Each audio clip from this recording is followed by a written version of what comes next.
el máster de los árbitros dominicanos. Con permiso de San Pedro de Macorís, del amigo Hermógenes La Paz. Hermógenes. Pronto nos veremos, licenciado, si Dios lo permite, y esta pandemia nos deje en paz. Con todo esto que habrá dominicano.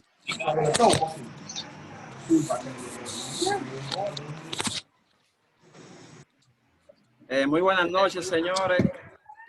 Vamos a dar inicio ya formal a nuestro taller. Hoy nuestro último día ya, para luego la próxima semana comenzar con lo que son las evaluaciones. Creo que han sido 4 días de mucho aprendizaje. Agradecemos la presencia que han mantenido fiel cada uno de ustedes. En el día de hoy tenemos una participación especial. Dígase la palabra de nuestro viceministro de Deporte, Juan Antonio Vila Reynoso, quien nos honra con su presencia, así como el profesor Pedro García Guevara, quien tiene la participación de hoy desde Costa Rica. Voy a darle la palabra a Juan para luego que Juan termine, abundarle de Pedro García. Adelante, Juan. Sí, muy buenas noches a todos. Me siento muy contento, feliz. No crean que en los días anteriores no seguía, porque Noema ponía eso en alta voz y le daba seguimiento, pero siempre estoy en muchas actividades. A veces hasta las 11:30 estoy trabajando. Deme un segundo, voy a poner todos los micrófonos en silencio. Juan, usted lo activa porque escucho... Sí, hay una discoteca ahí. Muchas gracias.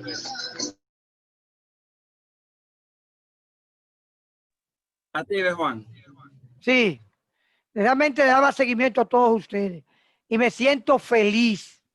Me siento muy feliz porque me estoy dando cuenta que el deporte camina sin necesidad de líderes históricos, que siempre surgen oportunidades para que sí surjan nuevos liderazgos. Y quiero felicitar a los responsables de organizar este curso. Realmente merecen un 100. Alguien tiene el micrófono abierto. Miren, mis palabras van a ser cortas. Y ustedes que están preparándose para ser entrenadores, para ser monitores y entrenadores, quiero mandarles algunos mensajes. Un buen entrenador no es aquel, o el mejor entrenador, no es aquel que tiene más conocimiento. El conocimiento es muy, muy importante, muy importante. Pero también se requieren otras cuestiones, otras habilidades, otras virtudes que son necesarias para lograr el éxito como entrenador. Uno, la disciplina. El entrenador tiene que ser disciplinado. El entrenador tiene que cumplir con su programa, con su horario. Un entrenador que no cumple con su horario, con su programa, pierde la confianza de su atleta. Un entrenador tiene que ser planificador. El entrenador que no planifica y va sin nada en la cabeza a los entrenamientos va a dar un paso al vacío. El entrenador, o el monitor debe tener una comunicación sincera con sus atletas. No puede perder su palabra. El atleta, usted se convierte en líder del atleta. Y cuando usted pierde su palabra ante el atleta, ya pierde la sinceridad y el atleta se decepciona del entrenador que no cumple con su palabra.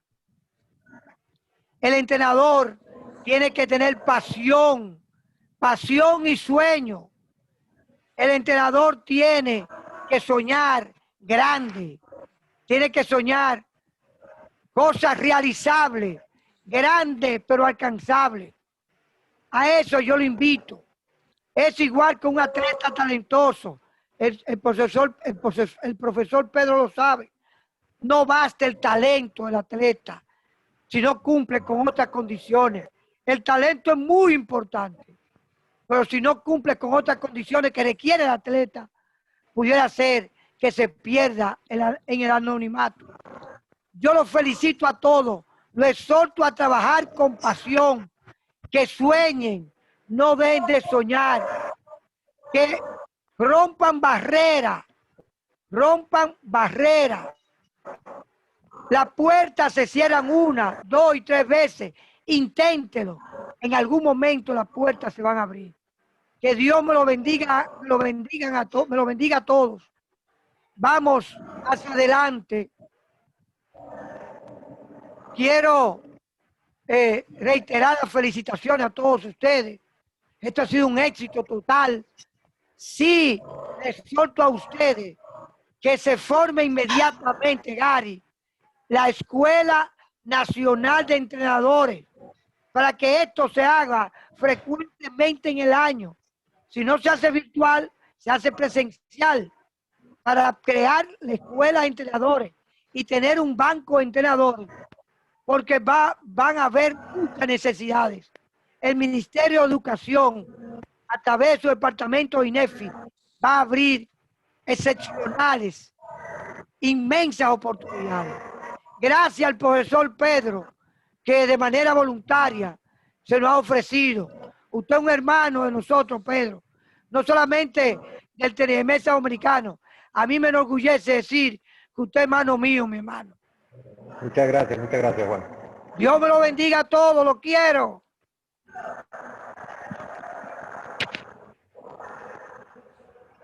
Muchas gracias, Juan. Pues ahora vamos a dar inicio con el profesor Pedro García Guevara, quien va a tratar lo que es la psicología en el tenis de mesa. Pedro es un entrenador internacional con quien en lo particular me une una amistad con él, su hijo, su amigo Pedro Paredes, y sé que también él tiene un gran lazo con lo que es la Federación Dominicana de Tenis de Mesa. Pedro ha sido entrenador panamericano y latinoamericano. Se encuentra ahora dirigiendo seleccionado en Costa Rica. Y para nosotros es un grato placer de que él esté con nosotros en esta noche, impartiendo lo que es esta charla sobre la psicología en el tenis de mesa. Adelante, Pedro, el escenario es tuyo. Ok. Bueno, muchas gracias, Gary. Bueno, primero que nada quiero agradecer la invitación que recibí de parte de la Federación Dominicana, y es un placer para mí tener la oportunidad de manifestar algunas cosas de lo que ha sido mi experiencia y lo que ha sido mi estudio de lo que es la psicología en el tenis de mesa, que para mí es uno de los factores, yo diría, más importantes dentro de lo que es el juego en general. Ahora, la idea es cómo vamos a enfocar nosotros el aspecto psicológico en el atleta de tenis de mesa, porque tenemos dos opciones para enfocarlo. Lo podemos enfocar desde el punto de vista del psicólogo deportivo, y lo podemos enfocar desde el punto de vista directamente del entrenador. ¿Por qué le digo esto? Porque generalmente en nuestro país hay un micrófono abierto por ahí, Gary. Aurelina, para el micrófono. Activa tu micrófono, Pedro. Ok. Como les estaba diciendo, hay dos formas de nosotros visualizar la psicología del tenis de mesa.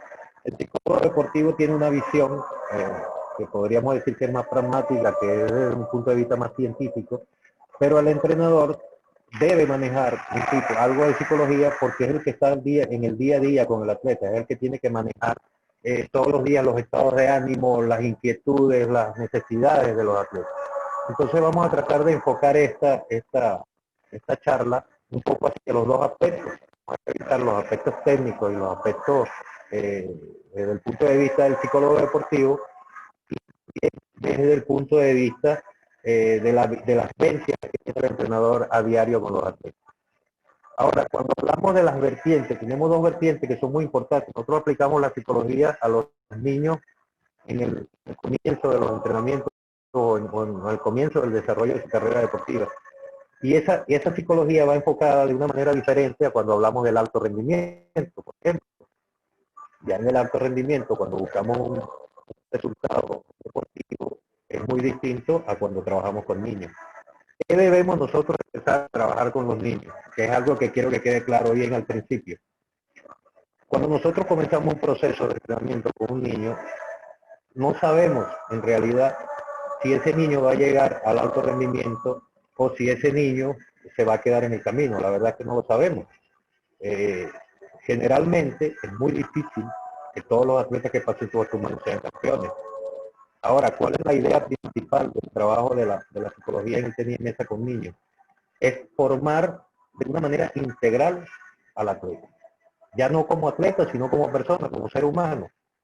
La satisfacción más grande que puede tener un entrenador es, al final de todo, ver que se desarrolló de la mejor manera posible como ser humano ese atleta. Y nos interesa a nosotros, como formamos parte del proceso, nos interesa que eso se desarrolle de la mejor manera posible. Entonces, la primera idea que debemos tener clara, nosotros no estamos formando atletas de alto rendimiento, estamos formando seres humanos, personas que en el futuro van a influir en todo lo que son los procesos de su desarrollo en la vida. Entonces tenemos que tener muy claro eso. Si ustedes ven la primera imagen que tenemos acá, es una representación de cuando hablamos en la parte psicológica, que la podemos ver desde dos puntos de vista. Por ejemplo, podemos pensar que el elefante representa a una persona que tiene una autoestima muy alta o que tiene una autoconfianza muy fuerte y se siente como un elefante. Ahora lo podemos ver desde otro punto de vista también. Tenemos acá un pingüino muy pequeñito montado sobre una mesita. Lo podemos pensar que es el débil de la partida, pero también podemos pensar que ese pequeñito tiene la capacidad de derrotar a este grandote. Entonces lo podemos ver desde dos aspectos diferentes.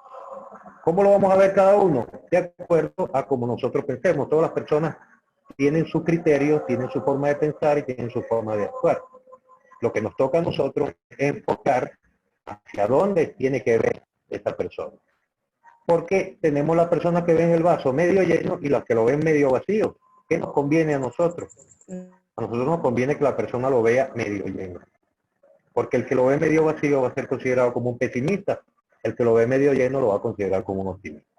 Entonces, ya clarificado eso, vamos a entrar directamente al tema. Ahora tratando de pasar. Gary, tú tienes el control ahí para pasar a la diapositiva.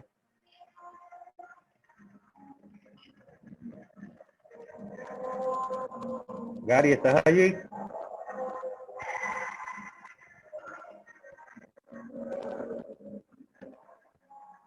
No tengo el control para pasar la diapositiva.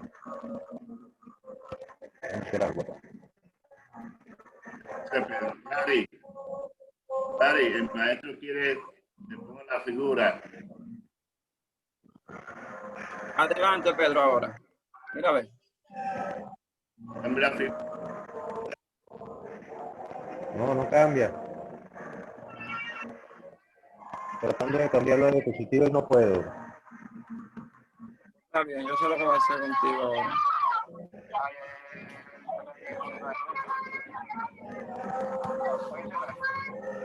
Hay micrófono encendido ahí, por favor. Apaguen los micrófonos para no escuchar la exposición bien y que se comprenda todo lo que el profesor diga. Por favor, apáguenlo. Edinson tiene el micrófono encendido.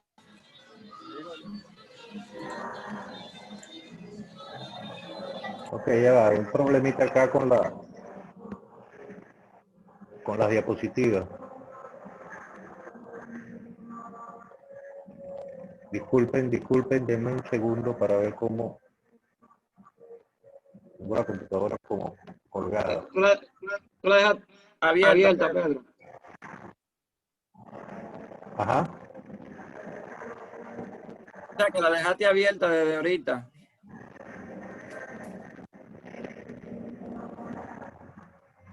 Sí, pero me aparece igual. Necesito pasar la diapositiva y no... Está como colgado. Pero debe salir y entrar otra vez a la diapositiva y será así más fácil para que cargue. No, ya va, lo voy a hacer de esta manera, sí. Ah, ok. Lo voy a hacer así, creo que se va a ver más pequeño, pero nos quitamos el problema. Ok, continuamos. Vamos a hacer una pequeña definición de lo que es la psicología del deporte. Existe muchísima información en internet referente a lo que podríamos nosotros decir que es una definición de la psicología. A mí me gustó esta porque abarca todos los aspectos que nosotros consideramos importantes dentro de la psicología deportiva. Ahora, decimos que los psicólogos del deporte deben entender y ayudar a los deportistas de élite. Entonces ya, cuando hablamos de deportistas de élite, estamos hablando del alto rendimiento. Niños, deportistas jóvenes, hablamos entonces de iniciación deportiva o iniciación dentro de cualquier deporte. Deportistas portadores de limitaciones físicas y mentales, estamos hablando de deporte paralímpico. Quiere decir que también abarca ese aspecto de lo que es el deporte paralímpico, que me gustaría al final hablar un poco en referencia a eso. Las personas de la tercera edad y personas que practican actividades deportivas en su tiempo libre, es decir, las personas que lo utilizan como recreación o como mantenimiento de su salud. ¿Para qué sirve? ¿Para qué trabajo realiza el psicólogo deportivo? ¿Para qué sirve? Tiene una finalidad de desarrollar una buena ejecución y rendimiento, una satisfacción personal y un buen desarrollo de su personalidad para una mejor participación. Ok. Cuando hablamos entonces de deporte y le preguntamos a los deportistas y deportistas de élite, nosotros conversamos con algunos y tú le preguntas a ellos ¿qué creen ellos que es lo que más influye dentro del rendimiento, dentro de los resultados que tienen ellos en las competencias? Muchos van a decir que el 90% de su éxito se debe a la capacidad y entrenamiento mental. ¿Por qué dicen esto? Nosotros tenemos que diferenciar lo que es el entrenamiento mental y lo que es el entrenamiento físico. Ahora, ellos dicen que cuando ellos llegan a un deporte profesional, no hay diferencias entre unos deportistas y otros. ¿Por qué? Porque todos tienen una gran preparación, todos tienen unas buenas condiciones, tienen un potencial innato, son unos atletas talentosos, tienen destrezas profesionales, todo eso lo tienen todos los atletas que participan en el alto rendimiento. Cuando hablamos entonces de habilidad física, todos la tienen, todos entrenan eso. Entonces, si todos están al mismo nivel y todos tienen el mismo desarrollo, ¿por qué unos sobresalen sobre los otros?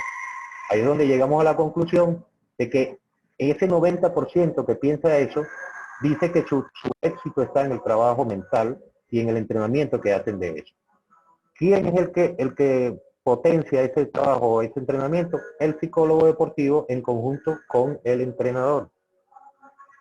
Entonces, estos logros se hacen a través de unos procesos, unos procesos mentales que nosotros como entrenadores debemos ir vigilando en el camino, porque como ya dijimos antes, en Latinoamérica lo ideal sería que contáramos con un equipo multidisciplinario a la hora de dar entrenamiento, pero lamentablemente la realidad es que no los tenemos. Entonces el entrenador tiene que ser doctor, tiene que ser padre, tiene que ser entrenador, tiene que ser psicólogo. Entonces es una multifunción que tienen todos los entrenadores y por eso nos toca tan duro y tener que prepararnos en todo. En mi caso les digo que a mí me apasiona mucho este tema y toda la vida he tratado de estudiarlo, porque considero que es una de las partes más importantes del rendimiento de los atletas. Ahora, cuando hablamos de factores mentales que afectan a nuestro rendimiento deportivo, ¿qué tenemos que tener claro? Tenemos que tenerlo claro todos nosotros, como personas que aspiramos a ser entrenadores y que vamos a tener la responsabilidad de guiar a muchos niños en su formación deportiva, así como en su formación personal.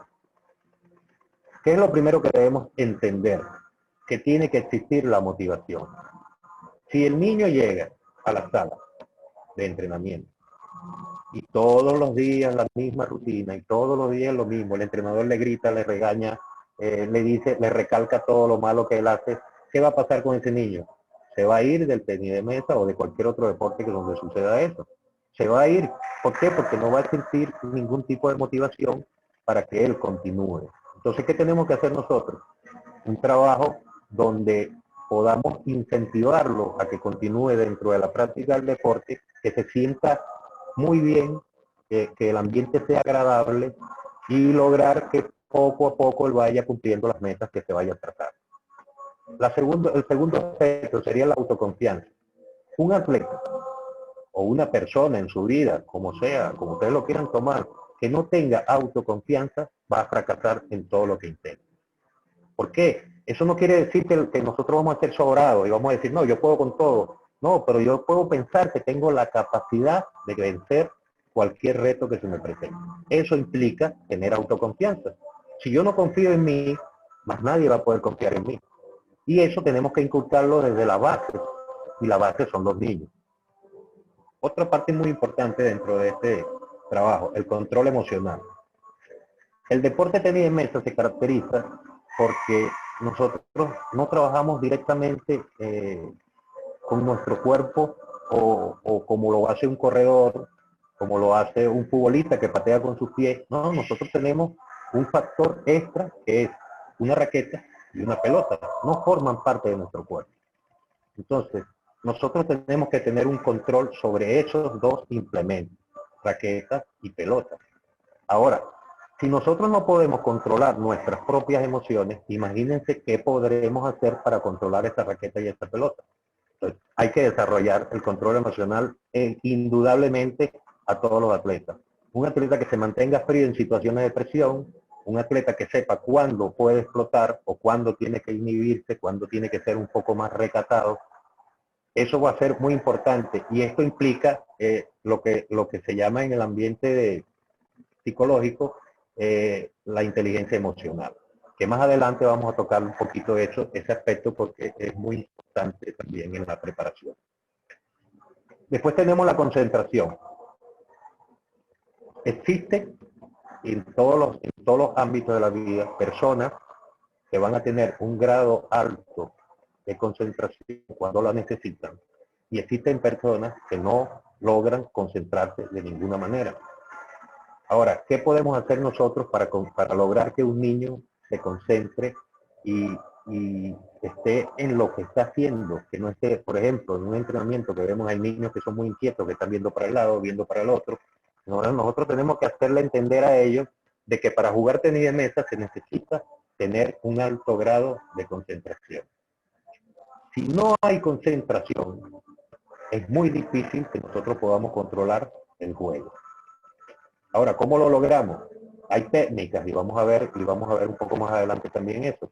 Hay técnicas para lograr la concentración. Lo que sí debemos tener claro es que cuando un atleta está concentrado, puede estar jugando en un estadio con 50, 60 mil personas y les aseguro que no oye ni un grito. Él se va a oír él mismo y va a oír a su entrenador. Porque hay diferentes grados de concentración. Y cuando la concentración es alta, a tu alrededor no existe nada más. Solo estás tú, tu rival y la pelota y la raqueta, la mesa. Eso es todo lo que existe y eso es todo lo que ven los atletas. El ideal es lograr ese grado de concentración, que es uno de los factores más difíciles dentro de este deporte. Ahora, la psicología del deporte estudia cómo los factores psicológicos afectan el desempeño deportivo, cómo la participación del deporte y el ejercicio influyen en el desarrollo psicológico y el estado físico. Mucha gente dirá, ¿y qué tiene que ver los factores mentales cuando hablamos del estado físico? Pues tienen que ver muchísimo. El estado físico no se logra solamente con el trabajo de fuerza, resistencia, velocidad, flexibilidad. No solamente se logra con eso. Nosotros también podemos lograr un estado físico combinando ese trabajo a través del trabajo mental también. ¿Por qué? Porque si yo soy débil mentalmente, quizás yo no voy a asimilar o no voy a realizar el trabajo físico de la manera correcta y eso va a influir en que no se logren los objetivos que estamos buscando. Es muy importante ese aspecto y hay que tenerlo siempre en cuenta, sobre todo cuando trabajamos con niños. Ahora, existen diferentes técnicas mentales para lograr lo que hemos estado hablando hasta ahora. La mayoría de las técnicas mentales con las que trabajamos nosotros son técnicas mentales que las trabajan clínicamente los psicólogos. Y no estamos hablando solamente en aspecto deportivo. O sea, han sido adaptadas al deporte. ¿Por qué? Porque se ha comprobado científicamente con estudios de que funcionan para los atletas. Por ejemplo, tenemos la relajación. La relajación, mucha gente la confunde, ¿no? Porque cuando piensan que un atleta se relaja, quiere decir como que se suelta, como que se pone flojo, como que no va a rendir. Y no necesariamente es esa la situación. La relajación te evita, te elimina estrés. El estrés postpartido o prepartido es algo que acaba con el atleta. Lo destruye mentalmente cuando va a enfrentar una competencia. Entonces hay que hacer trabajo de relajación. Nosotros podemos trabajar la relajación en el gimnasio fácilmente. Podemos, al terminar el partido, al terminar los entrenamientos, podemos hacer un trabajo de vuelta a la calma para que los atletas recuperen su tranquilidad mental, y lo podemos hacer trabajos de relajación que son muy importantes. Dentro de la relajación también tenemos que trabajar la respiración, porque parece mentira y mucha gente no se da cuenta, pero la respiración es súper importante, tanto para ahorrar energía o para soltar energía en el momento de jugar, como para el momento de la relajación. Una buena respiración o una buena inspiración, una buena exhalación va a hacer que el atleta también consiga un grado de tranquilidad que es indispensable para jugar. Después tenemos la representación mental. Mucha gente dirá, ¿pero qué es la representación mental? Esta representación tiene mucho que ver con lo que nosotros llamamos visualización. El atleta tiene que representar mentalmente qué es lo que quiere, para qué yo entreno, cómo yo estoy golpeando la derecha, por qué yo no pego el revés. Todas esas preguntas normalmente un atleta se las hace. Y nosotros no solamente a través de la explicación o del video podemos hacer que él entienda. A mí me gusta mucho la técnica de que ellos visualicen y que piensen, que traten de ver en su mente cómo están golpeando la pelota y cómo deben golpearla de verdad. Por eso hay que enseñarles muchos videos y que ellos traten después de recrear eso dentro del trabajo en el gimnasio. Los niños aprenden mucho de manera visual. Es importante la manera visual. Y cuando hacemos representación mental, estamos haciendo esa visualización de manera interna. La imaginación de los niños da para eso. Yo estuve un tiempo haciendo ese trabajo en Dominicana con algunos de los niños y había algunos que me decían que no veían nada, pero había casos especiales donde ellos me decían que veían cómo estaban, que se veían jugando, que lo visualizaban. Y eso también implica cómo tú vas entendiendo los diferentes grados de concentración que logran los atletas. Pedro. Ajá. Discúlpame que te interrumpa. Si tú puedes, pásame al anfitrión, porque hay participantes que quieren entrar. Y lo otro es, si te es posible, un intento de nuevo con tu diapositiva, porque está muy bonita. Ajá. Ya voy pasando. De verdad sería muy interesante si pueden ver algo de esa diapositiva que tú preparaste. No, yo te la envío para que te las haga llegar a todo el que la quiera. Pero tú dices ahora... La pueden acercar, la DIA se puede acercar. Acercar. Ya va, un segundo. Sí, todito podemos acercarla. Nosotros podemos acercar. Y recuerda, pasarme el anfitrión, por favor. Lo que pasa es que yo intenté ponerla más en pantalla completa, pero entonces no me pasaba. Ahí tienes ya, Gaby, listo. Pero si le aumentas la resolución abajo, donde están los porcientos, sí se podrían leer las letras. Si le pones las letras más grandes... Déjame ponerlo en presentación, que así que se ve completo. Exacto. Ok, ahí se ven. Sí, ahí la podemos ver. Sí, ahí se ve bien. Ok. Ok, entonces tenemos estamos hablando referente a las técnicas mentales. Y vamos por la presentación mental. Después tenemos lo que llamamos nosotros el control de la atención. El atleta que está pendiente de que si el papá está en la tribuna, que si la mamá lo está viendo, que si el entrenador le dijo aquello, eso es un atleta que va a tener dificultades a la hora de enfrentar la competencia. ¿Qué es lo que nosotros tenemos que lograr con ellos? Que ellos se enfoquen en lo que están haciendo. Debe haber un control sobre la situación que ellos están enfrentando en el momento. Si ellos no tienen esa atención hacia allá, generalmente van a tender a perder muchos partidos que no debieron haber perdido, o perder puntos dentro de una competencia porque no estaban prestando la atención necesaria y eso evita también que haya una concentración. ¿Ya? Para eso, para todos estos aspectos tenemos una técnica también que es súper importante y creo que Juan Vila lo expresó al principio, que es el establecimiento de objetivos. Si un atleta no tiene metas, es como un barco que va a la deriva. Si yo no tengo una meta, yo no sé para qué estoy entrenando o para qué estoy yo desarrollándome, yo no voy hacia ninguna parte. Y es importante, que también lo dijo Juan, que las metas que nos establezcamos o que se establezcan los atletas sean alcanzables, pero que sean altas.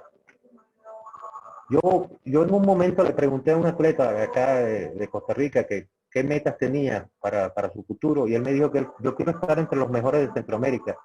Y yo le dije, pero es que tu meta es muy baja. Tú tienes que pensar más alto.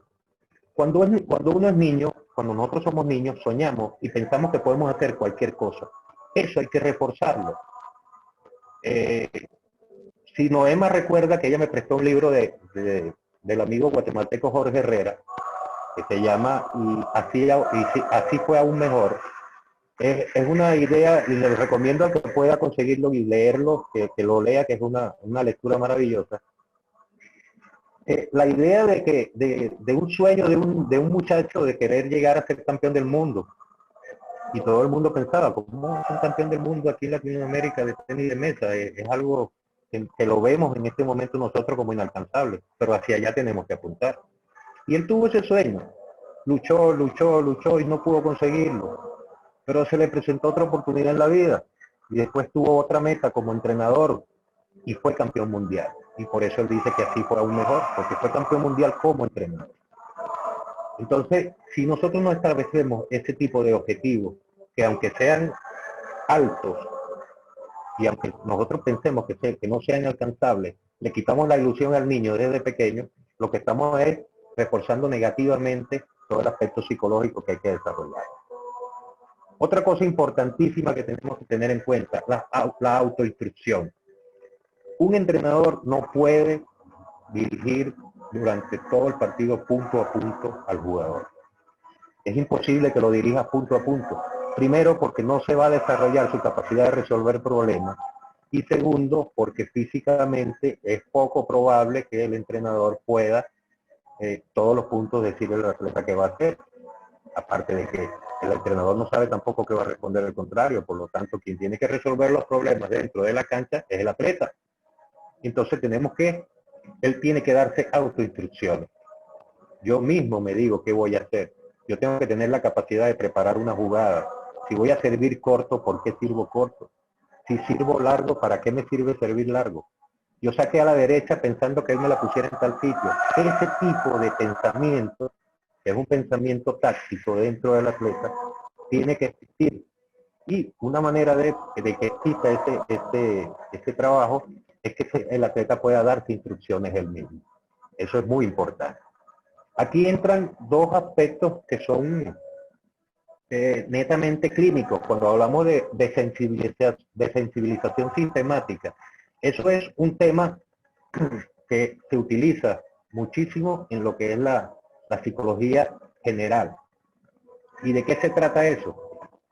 La desensibilización se trata de eliminar los factores que le provocan fobia o a los que el atleta le considera que le crean dificultades a través de un proceso de visualización. Tenemos que lograr que el atleta enfrente los miedos que tiene, las cosas que le causan estrés, que lo bloquean durante un partido. Tenemos que hacer que el atleta se enfrente a ese tipo de situaciones para que se libere y logre sortear esos problemas que se le presentarán durante los partidos. ¿Cómo lo logramos? Es igual con una técnica de visualización. Tenemos que hacer que se acueste, que esté lo más cómodo posible, que se concentre y empezamos a recrearle lo que le produce esa fobia. Si a él los ataques con mucho efecto le producen daño, le hacen daño y él no encuentra cómo resolverlo, nosotros tenemos que recrearle mentalmente situaciones donde todo el mundo le va a atacar con efecto. ¿Por qué? Para que su mente empiece a buscar los mecanismos de cómo vencer ese miedo a esa situación. Porque si no lo vence, generalmente, cada vez que vea que una persona le roza la pelota, él ya va a echar el paso atrás, ya va a pensar no puedo, y nunca va a pegar la bola. Entonces tenemos que hacer lo que enfrente el miedo que tiene, que enfrente sus temores para que pueda vencerlo de alguna manera. Y cuando lo ponemos a enfrentarlo, tenemos que hacer más grandes los retos. O sea, exacerbamos más esa fobia que él tiene para que la pueda superar. Eso es un factor que se utiliza en psicología clínica, pero que también se hicieron estudios de trabajar dentro del deporte y se comprobó que funciona también dentro del deporte. Y después, por último, tenemos lo que es el entrenamiento autógeno. Eso es otra psicología clínica, tratada directamente para manejar el estrés. Al ser humano, que está estresado, que en el día a día, su trabajo, las presiones de la casa, presiones externas que tenga, todo eso lo va produciendo un estrés que se acumula. ¿Cómo vamos a liberar ese estrés? A través de entrenamiento autónomo. Todos estos entrenamientos implican un grado de concentración, un grado de preparación, porque debe haber una preparación. Generalmente se trabajan en grupos donde el entrenador les va hablando, ellos deben estar con los ojos cerrados, deben empezar a visualizar todo ese tipo de aspectos que con los que tienen problemas, y de esa manera vamos a lograr que ellos venzan los miedos y que avancen en su deporte. Entonces, si tenemos ese conjunto de técnicas, que son todas muy importantes, y yo los invito a que busquen más información en internet, que van a encontrar muchísimas. Lamentablemente el espacio acá es muy corto para ahondar mucho en esos temas. Vamos a ver entonces los factores que influyen dentro del rendimiento deportivo. Nosotros catalogamos el rendimiento como un todo, pero tenemos que ver cómo se divide ese todo, cómo lo desglosamos.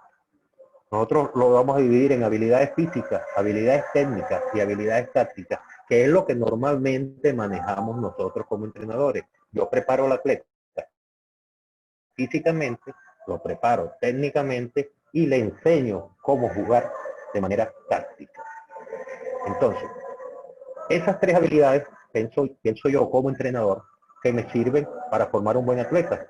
Pero resulta y pasa que hay entrenadores que piensan, pero si yo soy psicólogo. Y yo les digo a los entrenadores que piensan que no son psicólogos, que están equivocados. Todos somos psicólogos y tenemos que serlo. Entonces, para complementar todo ese trabajo que hicimos en los aspectos físicos, técnicos y tácticos, tenemos que indudablemente trabajar el aspecto mental. ¿Cómo funciona el aspecto mental? Como un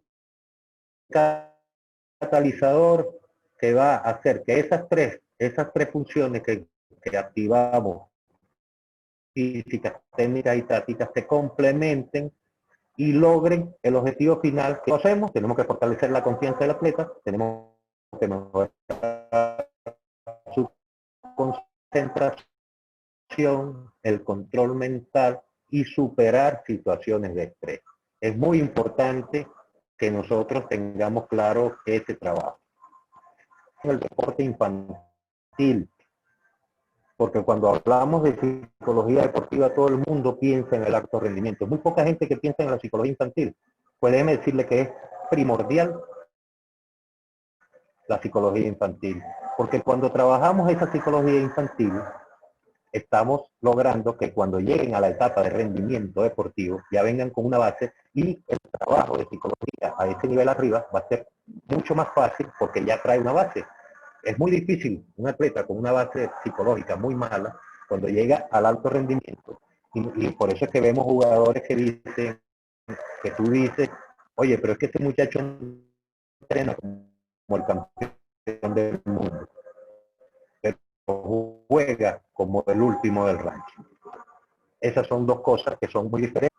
El entrenamiento es una preparación para el juego, pero como yo no tengo presión, no tengo inhibiciones, no tengo un rival en el frente que me representa un obstáculo, pues para mí entrenar es muy fácil. Cuando voy a jugar se presenta el problema. Ahora, vamos a diferenciar cuáles son los objetivos de la psicología en el deporte infantil. Dice que el principal objetivo del deporte infantil es formar a los jóvenes a través de la actividad deportiva. Cuando hablamos de formar a los jóvenes, no estamos hablando de que el tipo tire el topping de derecha muy bueno, que tenga un gran topping de red, que sea un excelente sacador o recibidor, no estamos hablando de eso. Cuando hablamos de formar, hablamos de una manera holística, de una manera integral. Entonces, no me sirve de nada a mí tener un campeón del mundo, pero que sea una mala persona. Quizás dentro de mi ego yo podré decir, triunfé, porque el hombre es campeón del mundo, pero resulta que fracasé, porque en la vida esa persona no tiene los valores, no tiene los principios y no representa la identidad de la realidad de lo que significa el deporte. Entonces, no solamente tenemos que formarlos como deportistas, tenemos que formarlos como personas. Yo tuve un entrenador que hace muchos años me dijo que su éxito como entrenador no se medía por las medallas que ganó, sino por las vidas que tocó. Es decir, cuando hablamos, por ejemplo, del caso de Venezuela, el salvar a un muchacho de caer en drogadicción o caer en problemas como entrenadores, representó en su momento y sigue representando un reto muy importante. Yo me siento orgulloso hoy en día de ver que casi todos estos atletas que pasaron por mis manos hoy en día son profesionales, son personas valiosas a la sociedad, con familias formadas, y eso te va a llenar a ti muchísimo.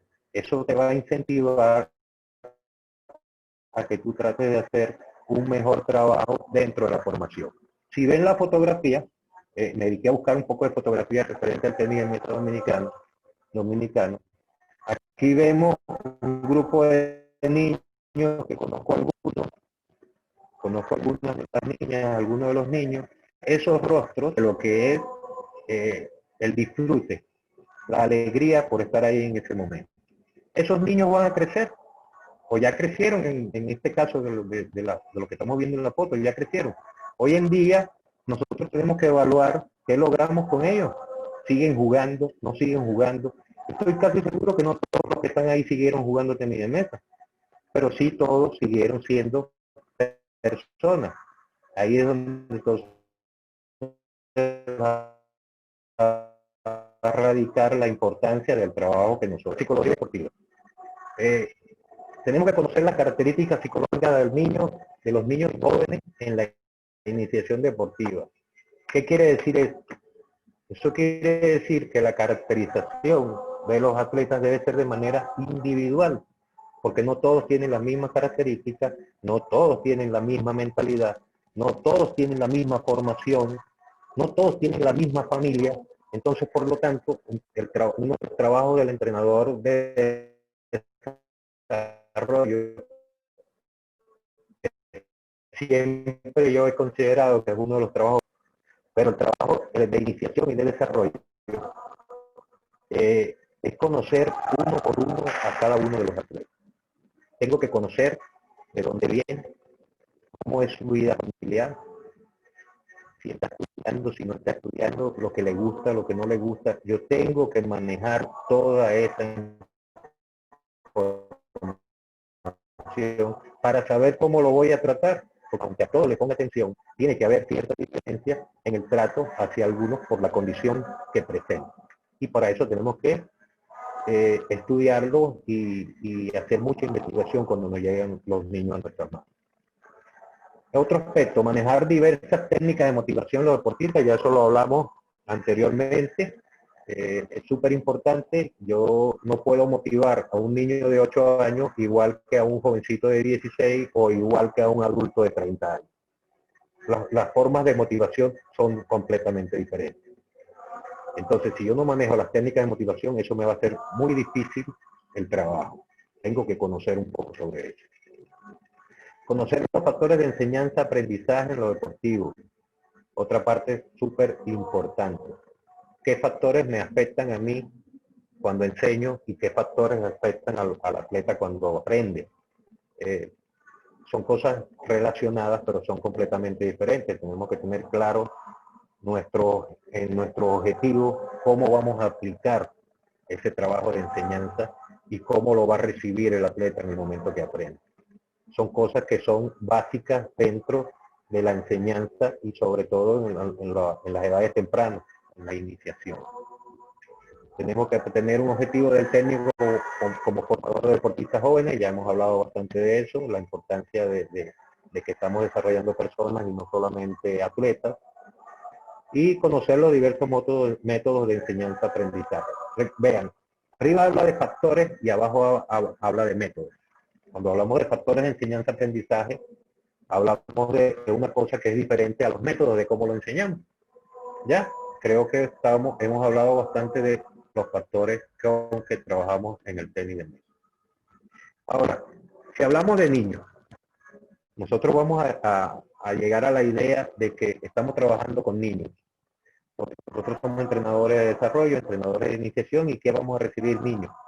Existe una costumbre dentro del entrenamiento deportivo y quizás podríamos decir que sucedía mucho en el pasado y que ha ido cambiando un poco, pero todavía se ve, que es que nosotros recalcamos mucho las partes negativas a los niños, a los atletas. Cuando hablamos de infancia, nosotros lo que menos debemos hacer es recalcar las partes negativas o los aspectos donde el niño está fallando.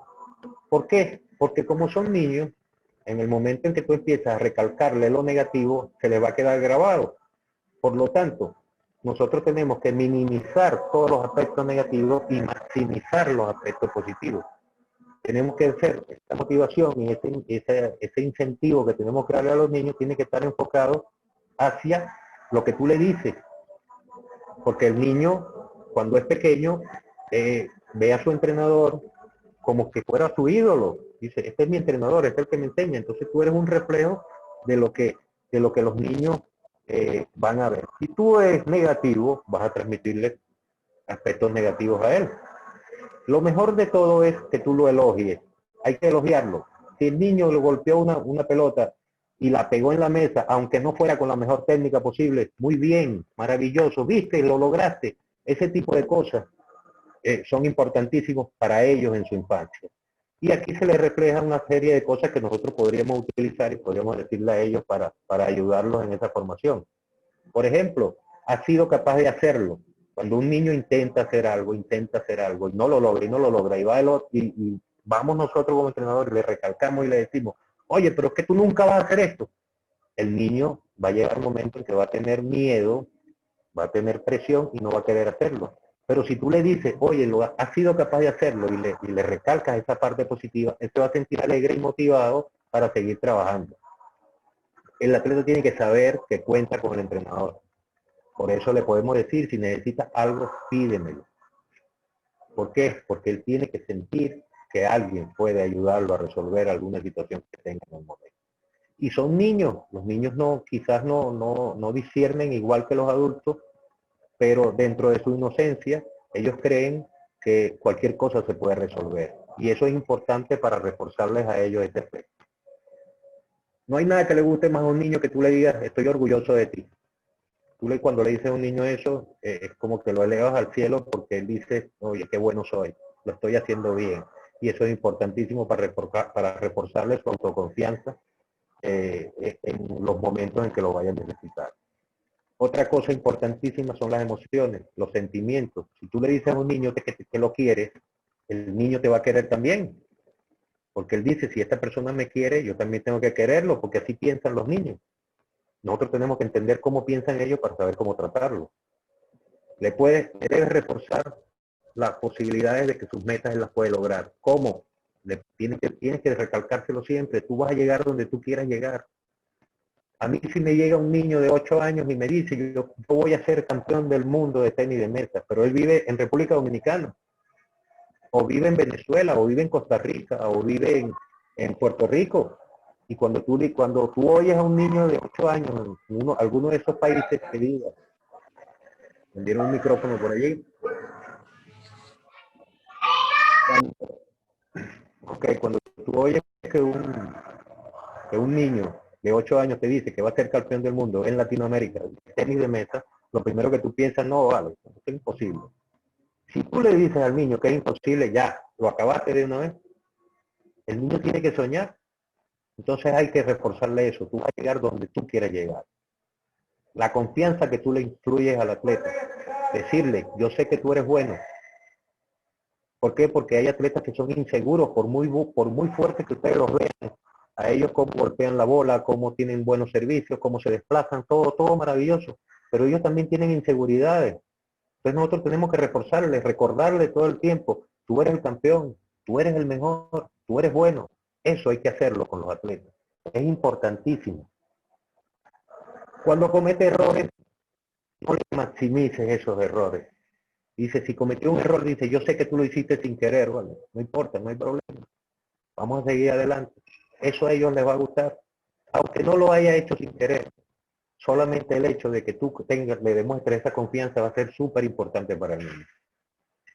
Decirle, si el niño te dice algo, aunque tú a veces pienses o sepas que es mentira, tú le vas a reforzar a él, es decir, la confianza también. Yo confío en ti, le voy a creer lo que tú me dices.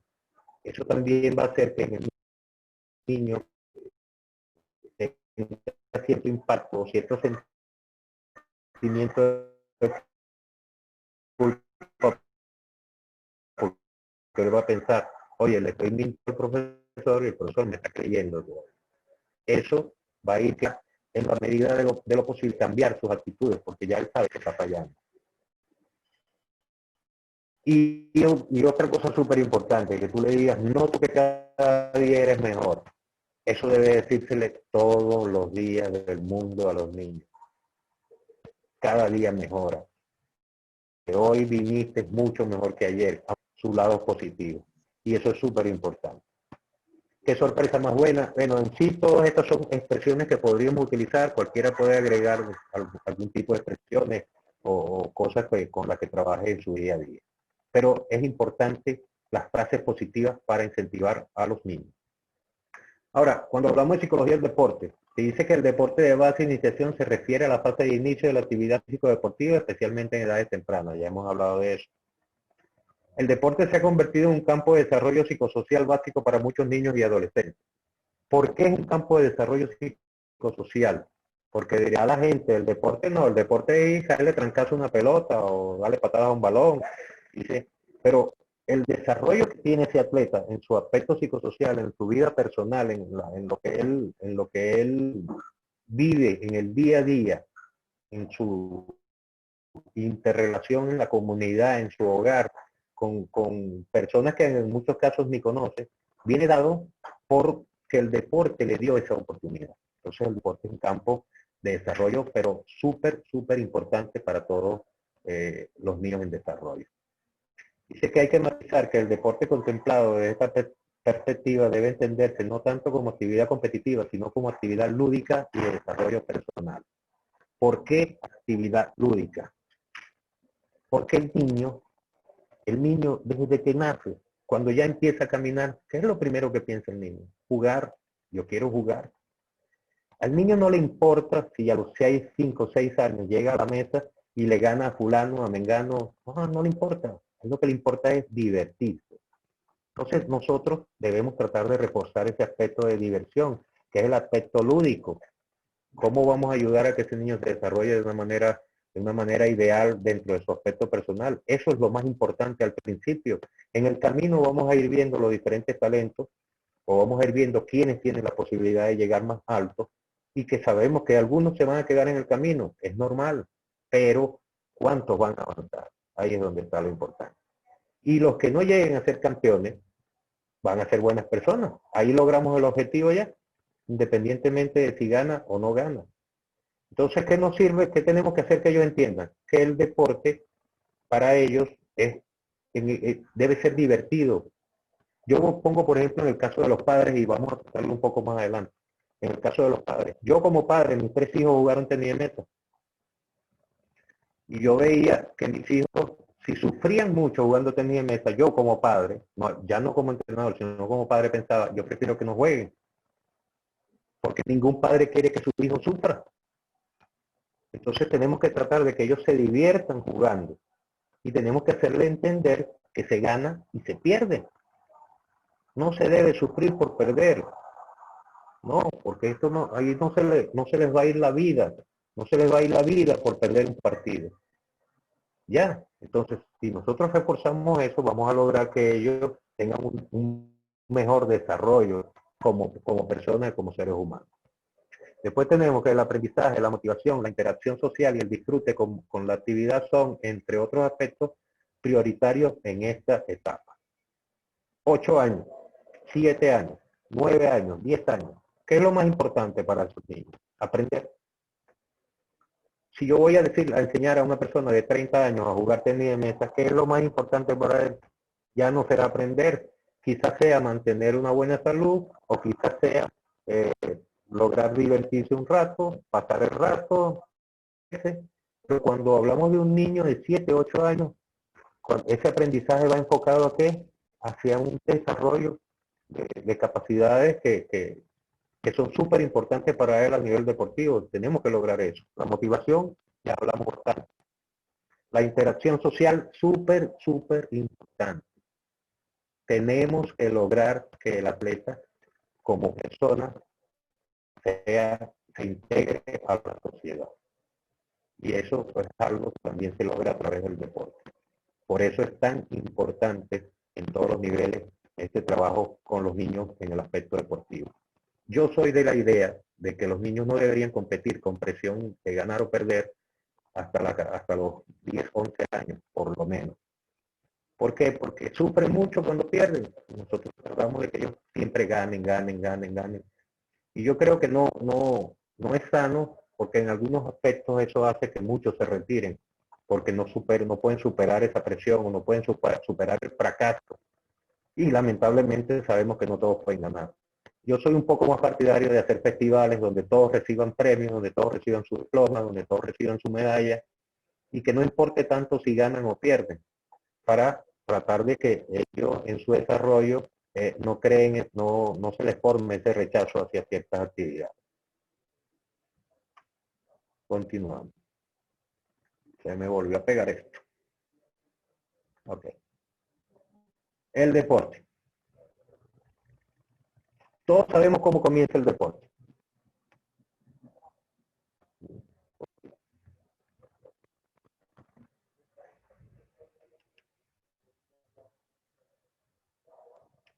Disculpen, pero tengo problemas con esta computadora. Ok.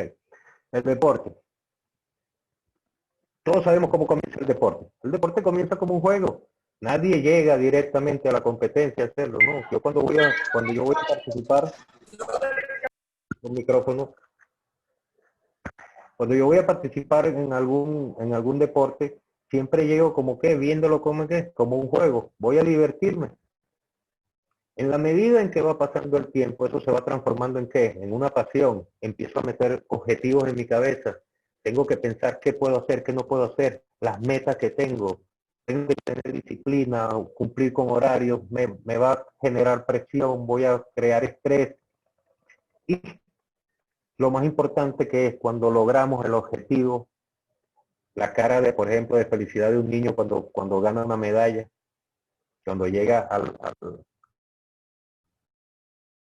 al logro del objetivo que se había planteado, eso no tiene precio. Y eso tenemos nosotros que valorarlo en su justo valor. Lo que significa para un niño cuando sube a un podio y recibe una medalla, es algo que lo marca de por vida. En algunos casos, por eso digo que cuando cuando algunos niños no ganan, tienden a retirarse del deporte. ¿ok? Después viene la satisfacción por haber dedicado horas y esfuerzo a la disciplina.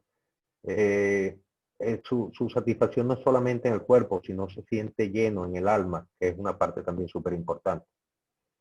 El atleta trabaja sus metas, alcanzar sus expectativas, sus miedos, sus enojos, presiones, autoexigencias, emociones y frustraciones, entre otras. Es decir, que el deporte funciona dentro de todos los aspectos emocionales de la persona. Y cuando son niños, muchísimo más aún, porque va dejando huellas. Ok, cuando hablamos de concentración, vamos a hacer un pequeño juego acá con este gráfico, donde vamos a tratar de ver cómo podemos lograr y qué factores nos ayudan a que podamos lograr la concentración que necesitamos para la competencia. Tenemos la concentración. Hablamos de la puesto de juego. El puesto de juego es cuando vamos a comenzar la competencia o el partido donde vayamos a estar. Cuando vamos a hacer ese puesto de juego, tenemos que tener en cuenta diferentes factores. ¿Cómo me siento emocionalmente? ¿Qué estado emocional estoy? Yo tengo que lograr que ese estado emocional sea óptimo, sea bueno, para que no haya distracciones, para que no haya problemas a la hora de yo tratar de lograr esa concentración. Si tengo problemas en mi casa, si tengo algún problema familiar, eso se va a reflejar en mi grado de concentración. No, va a ser más difícil que logre concentrarme porque estoy pensando en esa situación que tengo problemática. Después entra en juego otra función muy importante, que es el conocimiento del juego. Si yo voy a jugar tenis de mesa y yo no conozco el juego, es muy difícil que yo me vaya a concentrar en lo que estoy haciendo, porque no conozco lo que la realidad. Imagínense jugando a una persona que entrena tenis de mesa con una persona que nunca ha jugado ese deporte. Es imposible. Entonces esa persona nunca va a llegar a un grado de concentración porque simplemente no conoce el juego. Ahora, con atletas que sí lo conocen y que ya tienen cierta experiencia dentro del deporte, entra en juego otro factor, que es el nivel de activación. ¿Cómo me activo? Cuando nosotros hablamos de activación, hablamos de cómo yo llego a mi estado óptimo para jugar. ¿Cómo me activo yo? Hay diferentes técnicas que utilizan cada atleta de acuerdo a cómo ellos se sienten bien. Yo, por ejemplo, he conocido atletas que se activan insultándose a ellos mismos. Yo llegué a ver a una mujer jugando ella se decía a sí misma perra cuando jugaba. Y todo el mundo decía, ¿pero por qué? Era una palabra como una clave que tenía ella, que se decía perra, y ella como que eso la inducía a un nivel de activación para jugar, a un nivel de agresividad que le funcionaba a ella. Algunas otras personas tendrán otros métodos. Algunos se centrarán, algunos rezarán, algunos cerrarán los ojos y pensarán en algo bonito. Cada persona tiene diferentes formas de lograr ese nivel de activación, pero es indispensable lograrlo para poderlo llegar a la concentración. Ahora, cuando hablamos de resistencia a la fatiga, todo el mundo piensa directamente en lo que es que no tengo fuerza, no tengo velocidad, no tengo resistencia o no tengo flexibilidad. No resisto tirar 20 topspin en un partido, pero resulta que tengo que tirar 60, 70 y hasta 80 topspin en un partido. Entonces no tengo resistencia en la parte física. Ahora, ¿quién se acuerda del desgaste mental?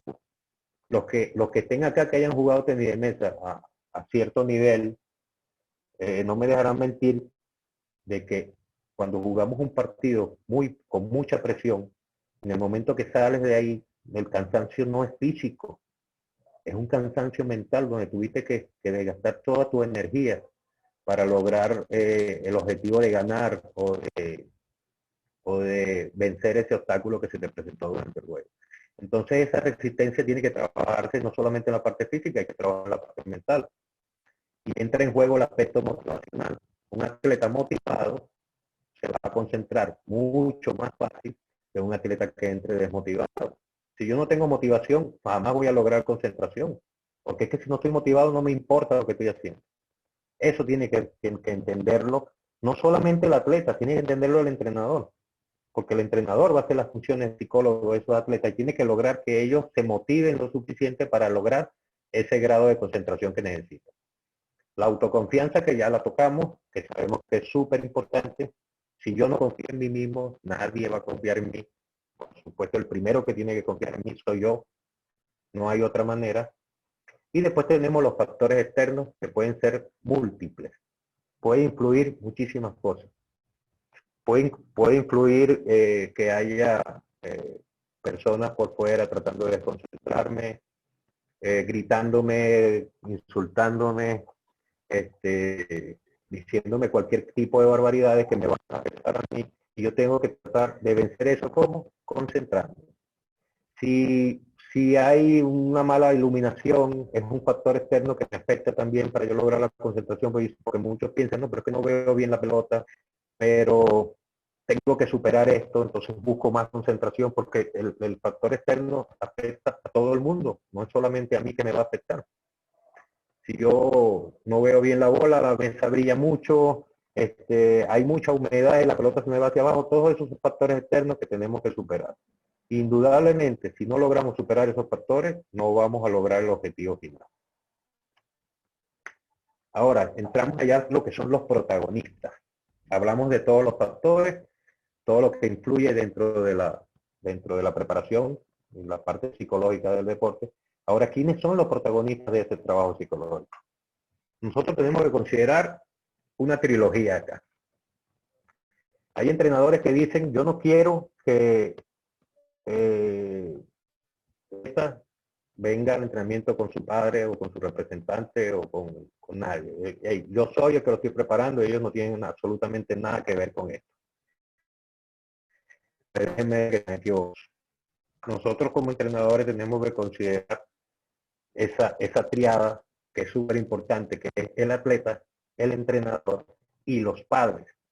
¿Por qué tenemos que considerar a los padres? Si nosotros no consideramos a los padres, nunca vamos a lograr que el atleta llegue a la meta que tiene que llegar. Primero, ¿por qué? Porque son sus padres, porque convive con ellos, porque vive con ellos.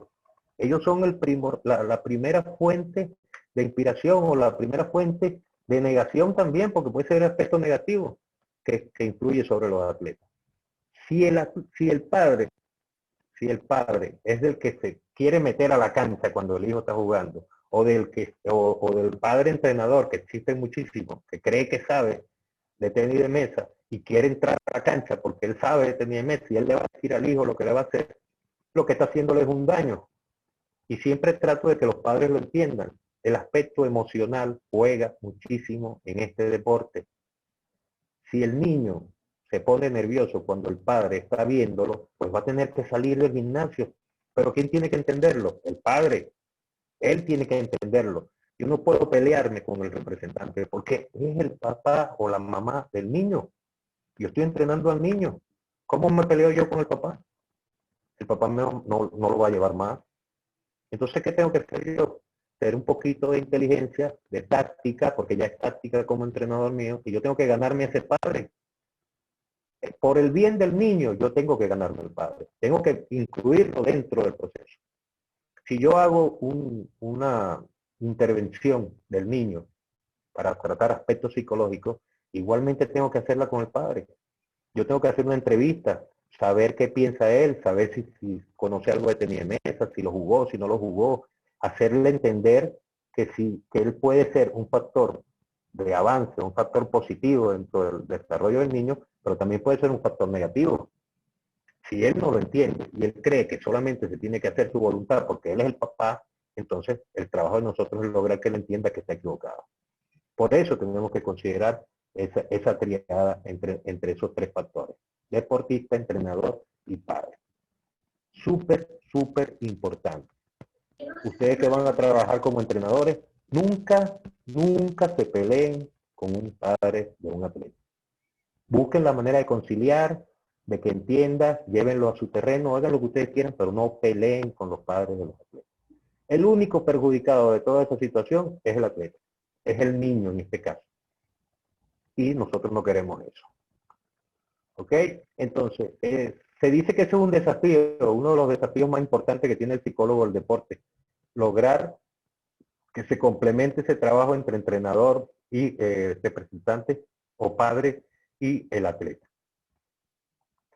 Y como ya les había dicho, ellos son pilares fundamentales en el desarrollo, nos guste o no nos guste.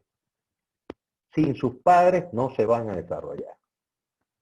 A menos que nosotros consigamos un atleta como sucedió, y es un caso que sucedió en Venezuela con el entrenador Ricardo de Armas, que muchos de ustedes deben saber quién es, que tuvo la idea de adoptar un niño, lo adoptó y lo llevó a su casa y se convirtió en su padre y se convirtió en su entrenador también, y resultó algo maravilloso, excelente atleta, excelente niño, excelente persona.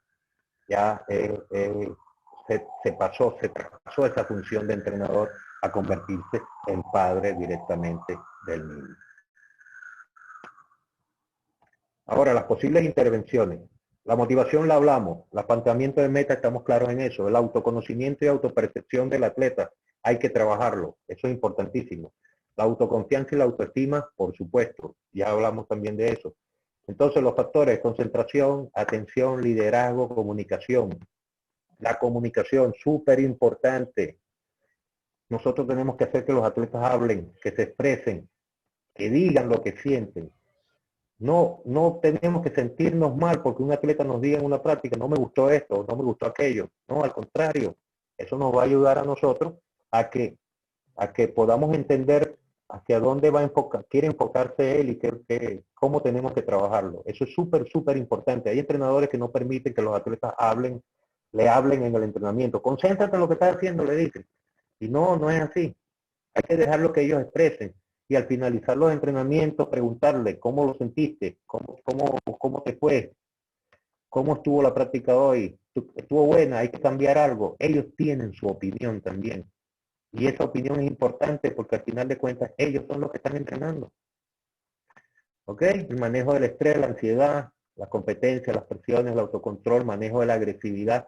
Un punto importante, el manejo de la agresividad. Hay atletas que funcionan de una manera diferente a casi todos, que son los atletas que son muy agresivos cuando juegan. Atletas que son muy expresivos, que gritan, que saltan, que uno en su momento piensa que desgasta energía por eso, porque grita mucho. Tenemos un ejemplo palpable que es Tomokazu Harimoto de Japón, que todos los puntos desde el 0 a 0 está gritando. Y yo como entrenador digo, ese muchacho no se cansa. Yo lo veo desde el punto de vista de que él se debe cansar de tanto gritar. Pero resulta que así él juega. Y él tiene esa agresividad cuando juega. Ahora, cuando esa agresividad empieza a afectarlo dentro de su desempeño deportivo, entonces es donde nosotros vamos a tener que trabajar en ese manejo de la agresividad. Que esa agresividad se enfoque hacia lo positivo y no hacia lo negativo. Hay atletas que manejan su agresividad a su favor, pero hay atletas que la agresividad les juega en contra. Nosotros tenemos que entenderlo porque el atleta en su momento no lo entiende, él no se da cuenta. El atleta está jugando y él piensa que está bien gritar y él piensa que está bien ponerse bravo, él cree eso. ¿Quién tiene que manejar ese tipo de situaciones? El entrenador. Decirle, oye, tenemos que trabajar este aspecto porque estás muy agresivo y eso te está restando control o te está restando efectividad en tu juego. Ese tipo de acciones son nuestras. El manejo de las emociones también la tenemos que trabajar nosotros con ellos. Yo les recomiendo cuando vayamos a trabajar, cuando vayan a trabajar con un grupo, en que el grupo trabaje en conjunto, que hagan visualizaciones, que hagan relajación en conjunto con todos los atletas. Pueden estar acostados en el piso, que estén todos presentes, usted les habla, que todos oigan. Ese tipo de cosas a los niños les gusta y son importantes porque les va reforzando a ellos sus emociones.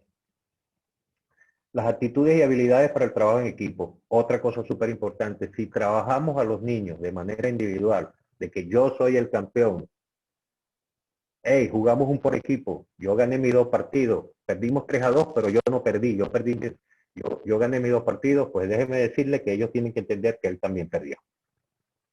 Cuando jugamos como equipo, aparte de que yo haya ganado mis 2 partidos, cuando vemos el resultado como equipo, dice, República Dominicana perdió 3-2. Yo tengo que hacer que ese niño entienda que nosotros tenemos que trabajar como un equipo, porque quizás si hay una mejor relación y un mejor trabajo en conjunto, alguno de los otros niños pudo haber logrado el triunfo que faltó para ganar el juego. Entonces, la humildad es súper importante y tenemos que lograr que ellos entiendan eso. Si yo gané mis 2 partidos, pero perdimos por equipo, él tiene que decir, perdimos. Y reconocer que perdieron. Todos perdieron. No perdió solamente el que jugó el partido y lo perdió. Igualmente el que está en la banca. Si son 4 jugadores y hay uno en la banca, si el equipo gana, él ganó. Y si el equipo pierde, él perdió. Es como que el entrenador dijera, no, yo no estaba jugando, perdieron fueron ellos. No, yo perdí también. Porque yo preparé ese equipo. Yo soy el que dirijo a esos jugadores. Y si los jugadores pierden, indudablemente que yo estoy perdiendo también. Ok, la prevención y recuperación de lesiones, proyecto de vida del deportista. Otro aspecto súper importante. Un atleta que no tenga un proyecto de vida, generalmente va al fracaso. Y yo sé que ha sucedido en Dominicana, sucede en Venezuela, sucede acá mismo en Costa Rica sucede y sucede en todos los países, no solamente de Latinoamérica, sino del mundo. Un atleta que no tiene un proyecto de vida generalmente no sabe para dónde va. Él tiene que saber cuáles son sus limitaciones, cuáles son sus fortalezas, qué es lo que él quiere a futuro, qué es lo que le va a traer beneficios, qué es lo que lo puede complicar. Él tiene que saber todo. Si no lo sabe, definitivamente va al fracaso. Detección de situaciones de riesgo. Eso es algo que se presenta también muchísimo. Cuando tú ves los cambios de actitudes de algún atleta, y normalmente nosotros como entrenadores o no nos damos cuenta o no nos queremos dar cuenta. Pero cuando tú ves que un muchacho que todo el tiempo es alegre, que todo el tiempo es jovial, que llega siempre contento, que siempre se está riendo, llega a alguna práctica y tú lo ves cabizbajo o está sentado en la grada. Entonces, algunos entrenadores dirán, no, porque ese no es mi problema es entrenarlo a él. Pues resulta que sí es su problema. Es tan su problema que si él no ayuda a ese atleta que supere ese tipo de situaciones, pues tampoco va a perder ese atleta también. Entonces tenemos que buscar la manera nosotros como entrenadores de ayudarlo a que resuelva el problema para que vuelva a ser el mismo que era antes de que se le presentara la situación. Y eso entra también de lo que es la prevención en cuestiones de índole vital y social. Su vida y cómo se desempeña en la comunidad o en el ambiente donde él vive. Ok, acá tenemos una foto de un centro de entrenamiento en China, donde ustedes pueden ver a todos los niños cómo están concentrados en lo que están haciendo, el entrenador caminando o la entrenadora caminando, paseando, viendo lo que están haciendo ellos, cada quien concentrado en lo que tiene que hacer. Ahora, vamos a manejar los estilos de los padres. Nosotros tenemos que hacer este estudio para saber qué tipo de padres nos estamos enfrentando o qué tipo de padre tenemos que convencer para que haga lo que va en beneficio del atleta. Tenemos los padres que son democráticos, que tienen una buena competencia social, buen autocontrol, buena motivación, iniciativa, moral autónoma, alta autoestima, autoconcepto realista, responsabilidad, actividad, compromisos, aprendizaje autorregulado. Y todo el mundo dirá, ese es el tipo. El estilo democrático, ese es el especial. Después tenemos el estilo autoritario. Tiene un mal ajuste emocional, produce motivación más baja para el deporte, baja autonomía, baja autoconfianza, es agresivo y provoca ansiedad en la competición. Es lo que hablamos anteriormente del padre que se para en la tribuna a ver al niño cuando está jugando y a decirle cualquier cantidad de cosas que lo que hace en vez de ayudarlo es perjudicarlo. Y tenemos el estilo permisivo, que es el que tiene provoca bajo nivel de madurez, agresividad en el jugador, bajo nivel de éxito, mayores niveles de preparación deportiva, buena motivación intrínseca y aprendizaje autorregulado. Ahora nosotros vamos a comparar cuáles son los beneficios y cuáles son los problemas de cada uno de ellos. Se hizo un análisis técnico con estos 3 tipos de padres y tenemos las respuestas que salieron. Se dice que los padres democráticos presentan el mejor ajuste psicológico, es decir, que le provocan al niño un mejor ajuste psicológico, los padres democráticos. ¿Ok? Para la práctica del tenis de mesa. Dice que los hijos de padres permisivos muestran mal ajuste psicológico. ¿Por qué? ¿Por qué el mal ajuste psicológico? Porque los padres permisivos permiten que el niño haga lo que le dé la gana. Si el niño hace lo que le da la gana, pues resulta que su ajuste psicológico no va a ser bueno. Porque cuando tú tengas que presionarlo para que haga algo que tú consideras que debe hacer, él no lo va a hacer porque su papá le permite a él que haga lo que quiera. Entonces, ese tipo de padres lo que hacen es perjudicar a sus hijos. Ahora, cuando es permisivo, hay algo que aumenta, que es la motivación y las horas de práctica. ¿Por qué? Porque como el padre le permite que haga lo que quiera, quizás deja un poco a un lado sus obligaciones y tengo más tiempo para ir a entrenar y tengo más tiempo, me siento más motivado porque yo puedo hacer lo que me da la gana. Ahora hay que ver si esa motivación es positiva o negativa. Eso es lo que tenemos que entender. Y los que son hijos de padres autoritarios presentan el peor ajuste psicológico para la práctica del tenis de mesa.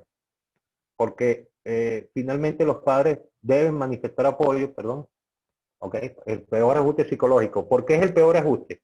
Porque esos padres autoritarios van a decirle al niño, tú vas a hacer lo que yo te diga que haga. Aunque el padre esté equivocado, obligas al niño a que haga lo que tú quieres que haga, y en algún momento él se va a cansar y va a decir, no, yo no quiero jugar más esto porque yo no voy a estar haciendo lo que él quiera todo el tiempo. ¿Ves? Son diferentes formas de ver cómo influye la intromisión de un padre dentro de la actividad deportiva de su hijo. Ahora, lo que sí tenemos que llegar a conclusión es que los padres deben de manifestar apoyo, tienen que apoyar a sus hijos. Nunca tienen que convertirse en un factor de presión. Deben dejarlos que se diviertan, dejarlos que jueguen. Aunque se estén muriendo por dentro, no lo vengan a demostrar, quédense en su tribuna tranquilito viendo su partido. Sufran lo que tengan que sufrir, gocen lo que tengan que gozar. Pero si el aspecto es negativo, no dejen que el atleta se dé cuenta que ustedes están pasando por esa situación. ¿Ok? Entonces tenemos que ellos tienen que hacer que entender que para sus hijos el deporte tiene que ser una actividad educativa, de disfrute, de desarrollo personal a nivel social, físico y psicológico. Si logramos que ellos entiendan eso, tenemos más de la mitad del camino ganado. Ahora, hay situaciones que dentro de los partidos le influyen o le inyectan a los jugadores presión o les ponen a prueba sus capacidades psicológicas, ¿no? Ese es un tipo de situaciones donde ellos pueden sacarle provecho o pueden salir perjudicados. Esas son las situaciones de competición potencialmente desestabilizadoras. Por ejemplo, en el tenis de campo, el tenis de mesa, cometer errores no forzados. Una pelota muy fácil para ganar un punto y que yo la falle por X o Y o cualquier circunstancia. La fallé, ya eso me va a producir a mí una desestabilización. Al contrario, sería esta, de ganar puntos difíciles en largos intercambios. ¿Qué puede producir? Hay dos cosas que puede producir eso. Si yo gano puntos difíciles en un intercambio largo, puede producirme el aspecto de motivación importante porque puedo pensar, oye, qué bien, estoy jugando muy bien. Pero también puede suceder otra cosa, que si el atleta no está bien preparado mentalmente, lo que pueda pensar es, estoy sobrado, y entonces se crece más de la cuenta y resulta que se desconcentra o empieza a fallar pelotas que no fallaba porque tiene un exceso de confianza que no lo ayuda para nada. El encadenamiento de puntos a favor o en contra. Eso estabiliza a cualquiera. Por ejemplo, un jugador que está ganando un set 10-5, 10-6 y le empatan el partido a 10, generalmente ese jugador pierde el set. No siempre lo pierde, pero generalmente lo pierde. ¿Por qué? Porque empieza a tener desconfianza. Es igual que un jugador que viene desde atrás con 4 o 5 puntos de ventaja y hace 5 o 6 puntos seguidos, pues generalmente lo gana porque viene con toda la confianza y viene en ascenso mientras el otro viene en descenso. Eso provoca desequilibrio. Ok, los puntos determinantes, partidos 9-9. Todo el mundo dice que el partido, un punto en 10-9 es súper importante, pero un punto en 9 iguales para mí es más importante. El punto en 9 iguales o me da confianza o me la quita. Si yo estoy 9-9 y yo gano el punto 10, ya yo tengo un factor de confianza de mi lado porque yo gano con 1. Para perder tengo que perder 3 puntos, pero para ganar necesito 1 solo. Entonces, esos puntos son súper importantes a la hora de darle confianza o de tumbarle la confianza a un atleta. ¿ok? Ganar un set de gran dificultad, esos sets, se presentan situaciones a veces donde un entrenador pide tiempo en un primer set y mucha gente dice, no, pero es que este tipo está loco. Oye, como tú pides tiempo en un primer set, vas a pasar después 4 sets más, si se llega al quinto set y tú no tienes opción de pedir un tiempo. Pero cada entrenador maneja un concepto claro de lo que necesita o de lo que está viendo en la cancha. Si hay un entrenador que considere que para que su atleta tenga la confianza suficiente, tiene que ganar el primer set, y si lo pierde va a haber problemas, pues simple y llanamente ese entrenador va a hacer todo lo posible, y si tiene que pedir un tiempo en el primer set, lo pide. Yo presencié una vez un entrenador pidiendo tiempo en un partido 3-2, primer set, y todo el mundo dijo que estaba loco. Pero algo vio ese señor que pidió un tiempo en ese momento. Alguna cosa detalló él que tenía que informárselo al atleta urgentemente para que todo saliera bien. Al final, eso es una cuestión muy personal de cada entrenador y cada quien lo maneja de acuerdo a como considere. Tenemos entonces vencer a un rival de mayor categoría. Eso no hay nada que te dé más confianza que eso. Cuando tú vences a un rival de mayor categoría, un jugador que tiene mejor cartel o un jugador que está por encima de ti en el ranking, eso tiene una inyección de confianza que es súper, súper importante. Eso hay que tenerlo en cuenta. Y vencer a un rival de mayor categoría puede suceder. Si yo mentalmente estoy muy fuerte y ese jugador que está por encima de mi nivel técnico y táctico tiene un pobre trabajo mental, pues es posible que yo le gane, independientemente de que tenga menos nivel. Eso también es un aspecto súper, súper importante. Ok, lo que les había dicho anteriormente, y ya estamos casi cerrando, lo que les había dicho anteriormente al principio, lo que era la inteligencia emocional, esto es un aspecto que a mí me gusta muchísimo y que hay que tratar de que los atletas lo entiendan. Cuando hablamos de inteligencia emocional nos referimos a la capacidad del ser humano de evaluar acertadamente el medio en el que se encuentra. Vamos a ir desglosándolo por etapas. Dice, capacidad del ser humano de evaluar acertadamente el medio en el que se encuentra. Se dirán, oye, ¿eso qué tiene que ver con el tenis de mesa? Pues tiene muchísimo que ver.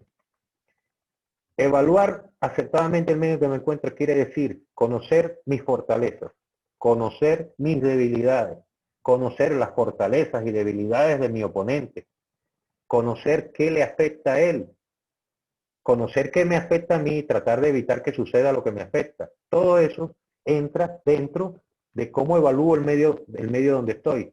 Y eso me hace a mí mejor jugador cuando puedo manejar ese tipo de cosas. Eso es inteligencia emocional. Saber cuándo el contrario está bien, cuándo el contrario está mal, cuándo está débil, cuándo lo puedo atacar, cuándo debo reforzar algo. Eso es inteligencia emocional. Y nosotros tenemos que reforzar eso en los niños. Alguna forma de reforzarlo, aparte de todas las técnicas que hemos visto, yo les recomiendo a todos los entrenadores que trabajen con niños de categorías menores que creen clubes de lectura, que los pongan a leer. El niño debe leer mucho, porque cuando el niño lee, empieza a interpretar, y cuando tú interpretas, analiza, y cuando tú analizas, entiendes, y cuando entiendes, se te va desarrollando un aspecto en la mente que es súper importante para el momento de que tú tengas que desarrollar, resolver problemas, te ayuda a expresarte mejor, y eso todo eso va a redundar en beneficios a nivel deportivo. Entonces, yo les aconsejo eso. Pongan a los niños a que lean. Ok, interpretar el rol de las otras personas que interactúan con él. Eso es lo que estamos hablando. Esa persona que está interactuando conmigo, yo emocionalmente tengo la inteligencia suficiente para entenderlo, para saber cómo se siente, para saber cómo está, para saber qué le molesta, qué lo hace sentirse fuerte, y yo a través de eso lo puedo aplicar en el deporte y realizar un mejor trabajo. Oye, aquí dice que un deportista apela constantemente a su inteligencia emocional, tomando decisiones en milésimas de segundo, y muchísimo más en este deporte que en cualquier otro. exactamente milésimas de segundo, donde nosotros no tenemos tiempo de pensar. Si nosotros tenemos la suficiente inteligencia emocional, podemos resolver esos problemas. Pero si no tenemos esa inteligencia emocional, se nos va a poner bien difícil resolver una situación en una pelota que está viajando a 200 kilómetros por hora en una distancia de 2 metros y pico, 2 metros 74. No lo vamos a poder resolver. Tenemos que ser muy inteligentes emocionalmente para manejar esa situación. ¿Ok? De esas decisiones depende el resultado de su juego. En estas decisiones intervienen diferentes aspectos. Aspectos racionales, entender el juego, entender al jugador, todo este tipo de actividades, de aspectos que son racionales. Los aspectos técnicos, tácticos y estratégicos, cómo juega, en qué punto el jugador que tengo al frente con su derecha es muy potente, pero con su revés tiene problemas. Esos son análisis, yo tengo que entenderlo. La inteligencia emocional me ayuda a entender todo ese tipo de situaciones. ¿Ok? En los aspectos corporales, si está el entrenamiento físico, la alimentación y el descanso. Si yo no entiendo que eso es importante, pues por supuesto que no voy a ninguna parte. Se ha visto casos de atletas con muchísimo talento, y no llegan a ninguna parte. Y hay atletas que no tienen tanto talento, pero que trabajan muy duro. Esos son los importantes. Yo siempre he dicho que el trabajo mata el talento.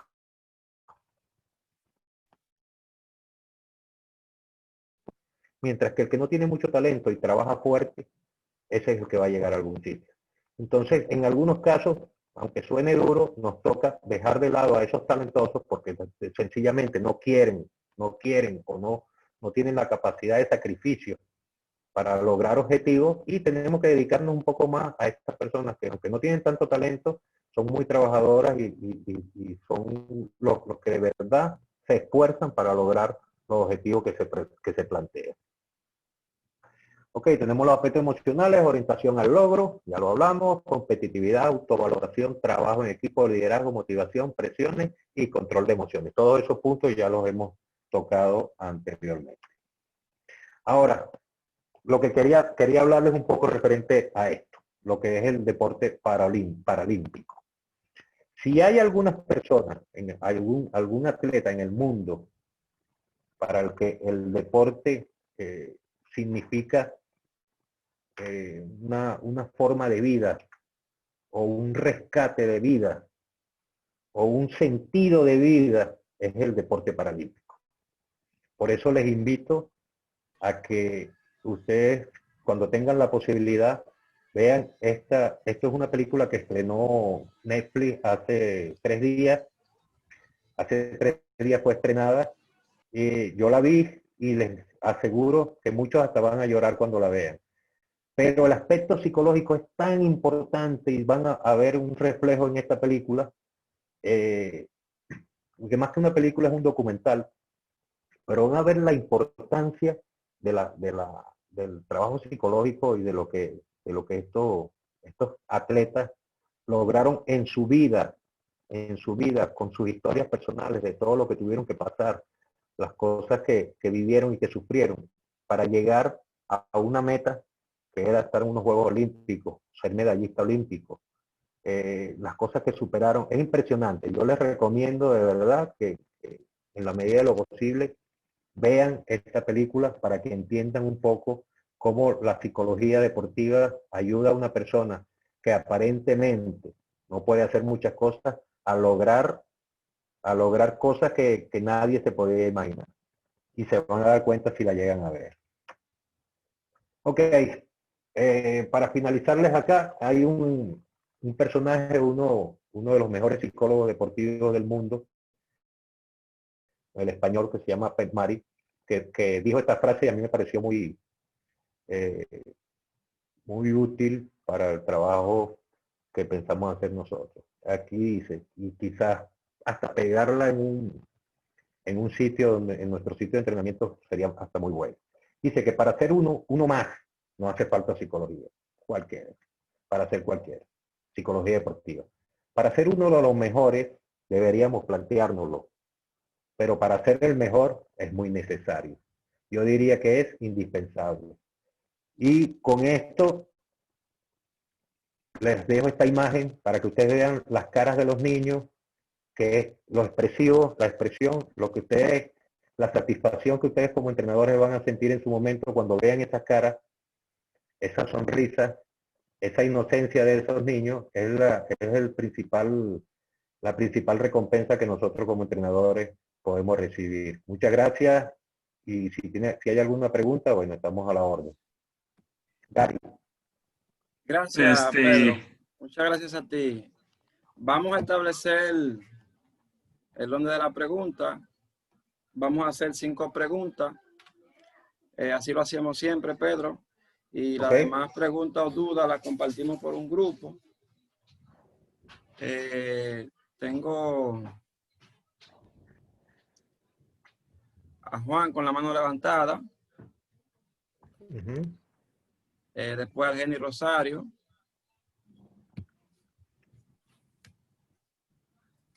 Adelante, Juan. Sí, es Noema, Gary, gracias. Oh, bueno. Bueno, primero que todo, agradecerle al profesor Pedro por esta excelente exposición y por haber dado el paso al frente sin reparo cuando nos pusimos en contacto con él para que compartiera con nosotros estos conocimientos tan importantes en nuestro deporte. Yo creo que el aspecto psicológico es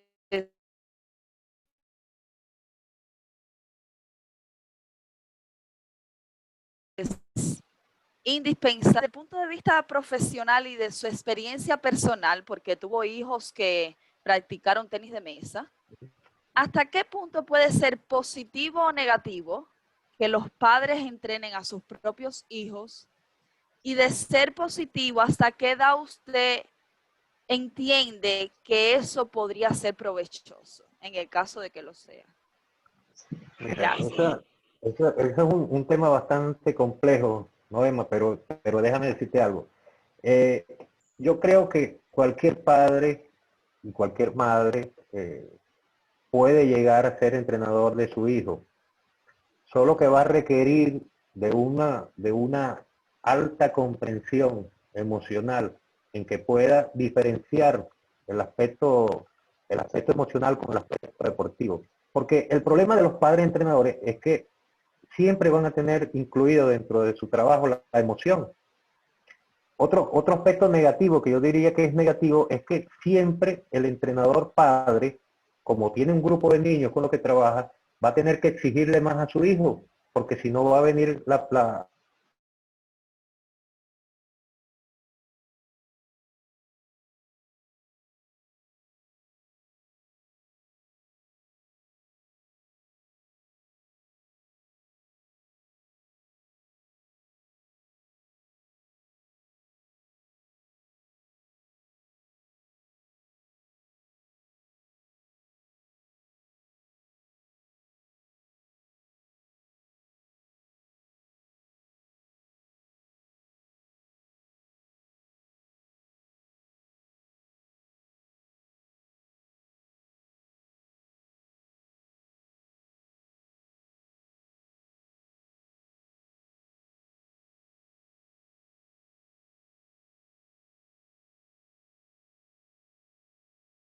si tuvieras que tener un psicólogo para cada deportista es un gasto muy grande, es cualquier tipo de problema que se presente. Entonces, en el pasado, generalmente ese era el problema, y que los entrenadores no se capacitaban en ese sentido. Esa es la idea de este tipo de actividades, que la gente se prepare, que los entrenadores se formen en todos los aspectos para que podamos iniciar ese trabajo desde edades tempranas.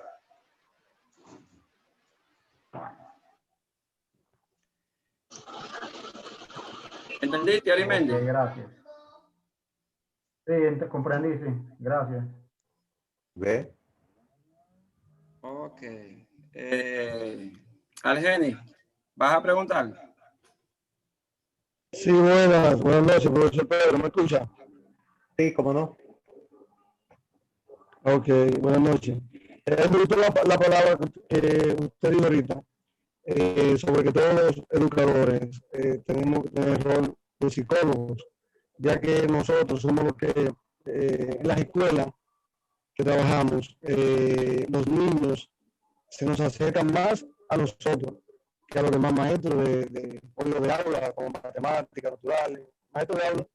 Los niños tienen más confianza con nosotros y ven en nosotros, los educadores físicos, como un amigo, y así pueden acercarse más y tener más confianza con nosotros. Entonces, me gustó esa palabra que dijo, que nosotros tenemos que ser psicólogos, pero como usted dice, que en todas las escuelas no hay un psicólogo físico para que pueda ayudar en eso. Sí, correcto. Esa es nuestra realidad y bueno, tenemos que aceptarla y ver cómo cambiamos ese paradigma. Bien, tenemos a Florán y cerramos con Dayi, la última pregunta. Buenas noches, bendiciones para todos. Buenas noches. Felicito al señor Pedro porque ha tenido una magistral exponencia, me ha gustado mucho, y aunque nosotros seamos entrenadores y no seamos psicólogos de carrera, o sea, profesionales en el área, pero como entrenadores, nosotros debemos jugar ese rol con los niños, porque es de suma importancia, ya que en nuestro país nosotros vemos a diario cuál es la actitud de los entrenadores deportivos ante los estudiantes, ante sus niños, que a veces en vez de motivarlo, como usted hablaba ahí ahorita en las técnicas, ellos lo que hacen es que lo demotivan y los ofenden, diciéndole un sinnúmero de palabras descompuestas, echándole boche, maldiciones, un sinnúmero de palabras, y ese no es el papel de un entrenador, porque los entrenadores, aparte de los padres biológicos de los niños, son padres y madres, por lo tanto, ellos deben brindarle confianza para que el niño tenga una confianza y se suelte en el deporte, y cualquier cosa que esté pasando, él pueda sentir la confianza y de contársela a su entrenador, porque es posible que en ciertas competencias, como usted decía ahorita, el niño venga con un problema de su casa y eso no lo deje rendir en la competencia. Entonces ahí es donde debe entrar el entrenador y preguntarle al deportista qué te sucede, qué te pasa, de una vez, te noto que te pasa. Nosotros debemos jugar siempre ese rol con nuestros alumnos. Es cuanto. Buenas noches. Buenas noches. Buenas noches.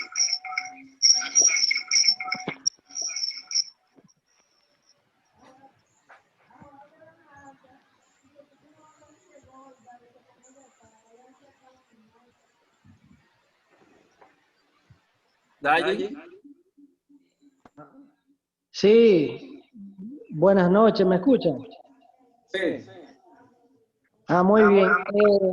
Al profesor Pedro, yo quiero hacerle una pregunta.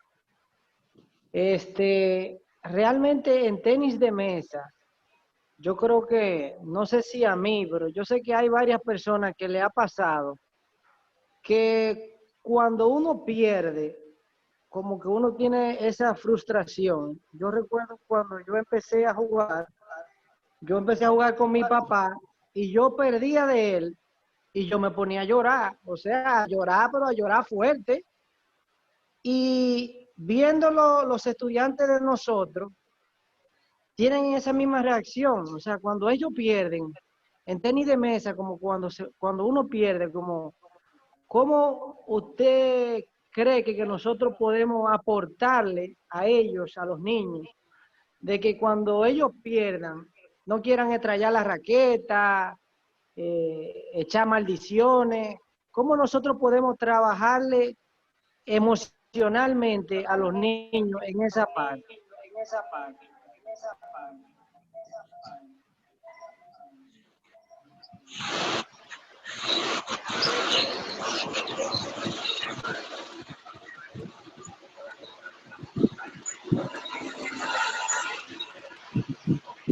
Pedro, ¿pudiste escucharlo? ¿Tienes problema con el micrófono?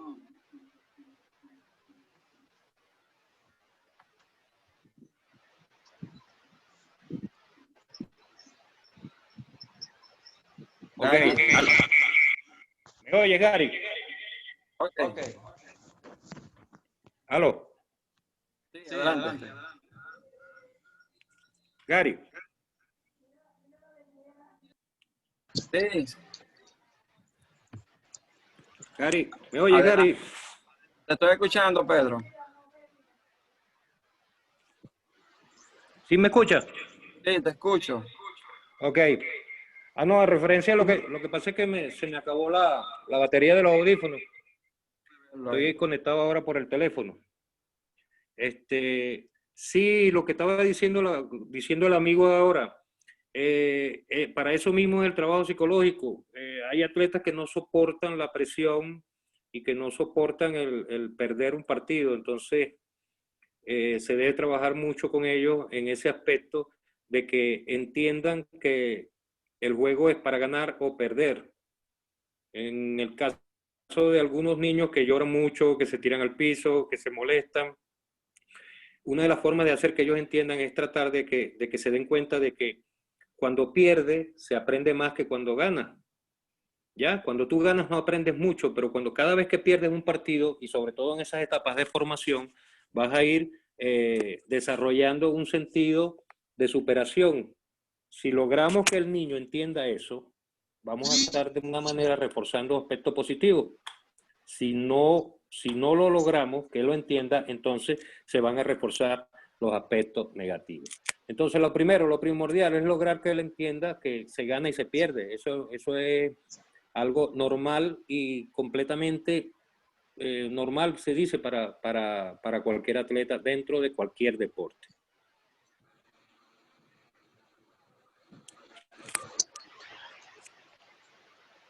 Vamos a darle una oportunidad a Isaías.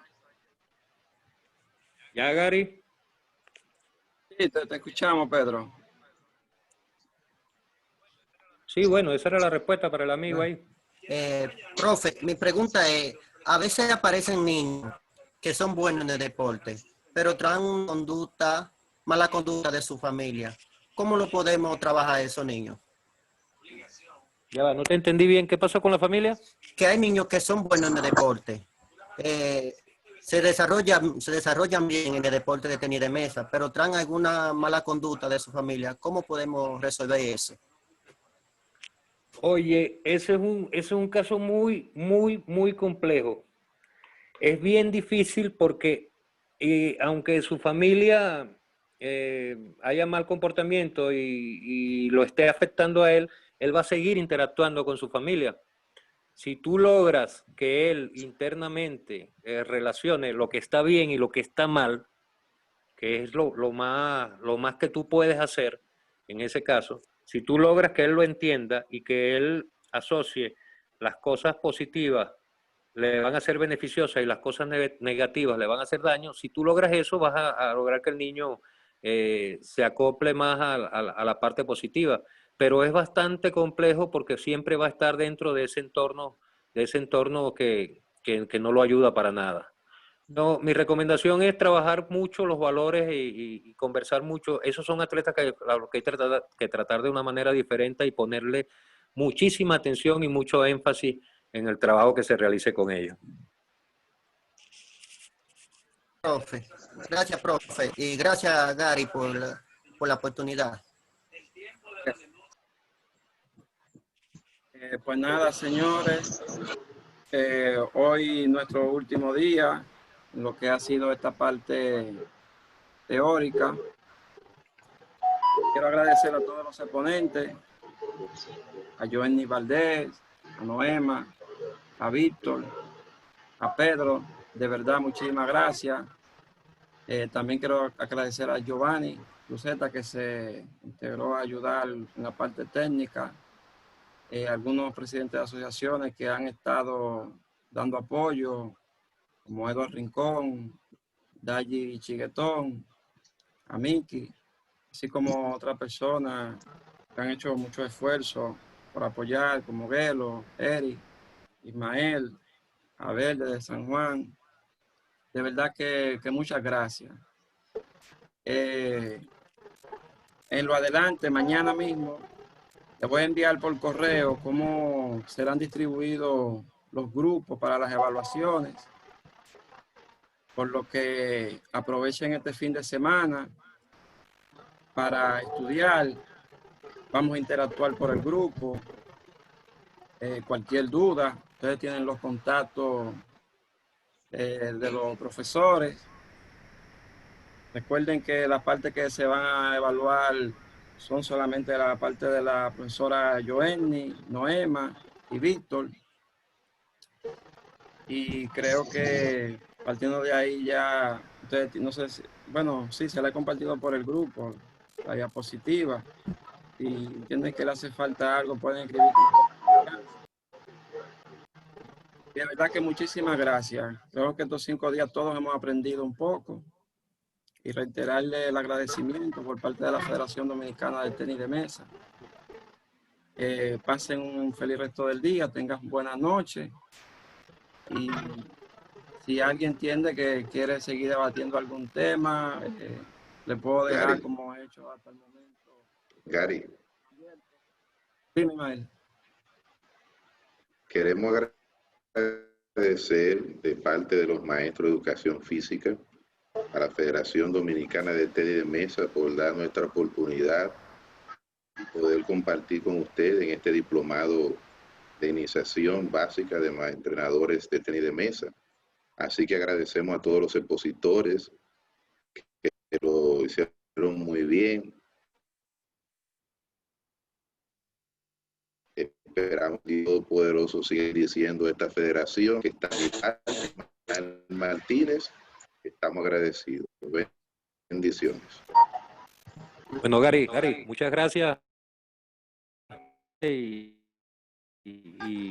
reconocimiento a la Federación Dominicana por esta iniciativa de formación de entrenadores, algo muy importante.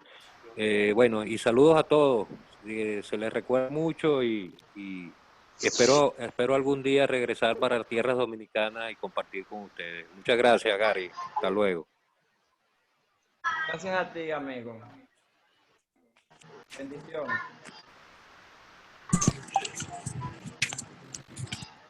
Bendiciones para todos y feliz noche.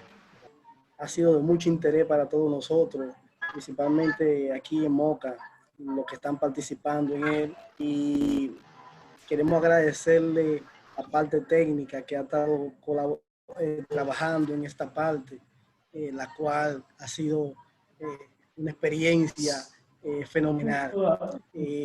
Aún esto no termina, sabemos que vamos a seguir reforzando esta parte, porque es la parte presencial, pero sí ha sido de gran ayuda. Han sido exposiciones sin desperdicio. Felicitamos a Víctor, a Noema, a Pedro, a las demás intervenciones de lo que han expuesto. La verdad es que se ha entendido bastante claro y ha sido de gran ayuda para todos nosotros. Así que felicitamos a Fedoteme, felicitamos al presidente por coordinar todos estos trabajos para el gran desarrollo del tenis de mesa dominicano, ya que es un reto que nos espera de aquí en adelante. Y contamos con la ayuda de todos esos maestros de educación física, que la cual son la crema innata de donde se saca el deporte. Entonces, ellos serán los que promoverán el deporte del tenis de mesa a través de las escuelas. Así que seguimos adelante y felicitaciones a todos. Un gran éxito ha sido. Gracias, Eva. Muchas gracias.